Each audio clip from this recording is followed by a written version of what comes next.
নেত্রী দেশের সামনে যে নির্বাচন, ওই নির্বাচনে উনি থাকাটা আমাদের জন্য আল্লাহর তরফ থেকে এক রহমতের বিষয়। বিগত শেখ হাসিনা যে পরিমাণ অত্যাচার নিপীড়ন করেছে এই জিয়া ফ্যামিলিকে, তো ওনার অংশগ্রহণটা সবার আগে জরুরি। আমাদের জনগণের জন্য উনি নিজের আত্মত্যাগ করছে, জেল খাটছে, উনি সুস্থ হোক এই কামনা করি। কালের কণ্ঠে নিয়মিত আয়োজন জনতার কণ্ঠে আপনাদের স্বাগতম। আমি রাজিবুল হাসান। বিএনপির চেয়ারপারসন বেগম খালেদা জিয়া দীর্ঘদিন অসুস্থতা এবং এই অসুস্থতা নিয়ে দেশবাসী উদ্বিগ্ন। এই নিয়ে কি ভাবছে গরিবের সাধারণ জনতা তা জানাবো আমি। আপনিও জানাতে পারেন আপনার গুরুত্বপূর্ণ মতামত।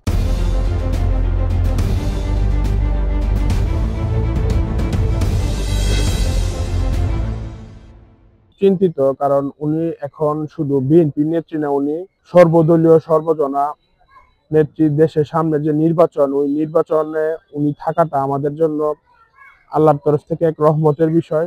আমরা আল্লাহর কাছে দোয়া করি উনি আরো দীর্ঘদিন বাঁচুক। ওনার অংশগ্রহণটা সবার আগে জরুরি। বিগত শেখ হাসিনা যে পরিমাণ অত্যাচার নিপীড়ন করেছে এই জিয়া ফ্যামিলিকে, এখন ওনার এই বর্তমান সময়ের পরে যে সরকার গঠন হবে, আমরা আশাবাদী যে বিএনপি সরকার গঠন হবে, তখন এই আমাদের দেশনেত্রী বেগম খালেদা জিয়া এই সুন্দর পরিবেশটা উনি দেখে যাবেন। এটাই আমাদের আসলে প্রত্যাশা। টানা তৃতীয়বার অর্জন করেছে দেশের সেরা সুপার ব্র্যান্ড স্বীকৃতি বসুন্ধরা টিস্যু। দেশের প্রধানমন্ত্রী হয়েছে, জনগণের সেবা করছে। আল্লাহ যেন ভবিষ্যতে যেন জনগণের সেবা করতে পারে, আল্লাহ দোয়া চাই। আর জনগণের জন্য সবাই দোয়া করি, আল্লাহ যেন তার সুস্থ করে, আল্লাহ যেন আমাদের মাঝে ফিরাই। এই দেশের মধ্যে এত কিছু হয়েছে, উনি দেশ ছাড়ছে না। আমাদের জনগণের জন্য উনি নিজের আত্মত্যাগ করছে, জেল খাটছে। উনির জন্য দেশবাসী সবাই দোয়া করবে এবং আমরাও করি।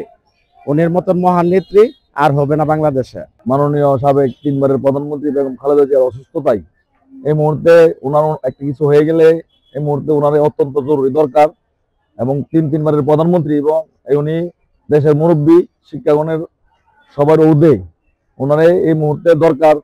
উনি সুস্থ হোক এই কামনা করি।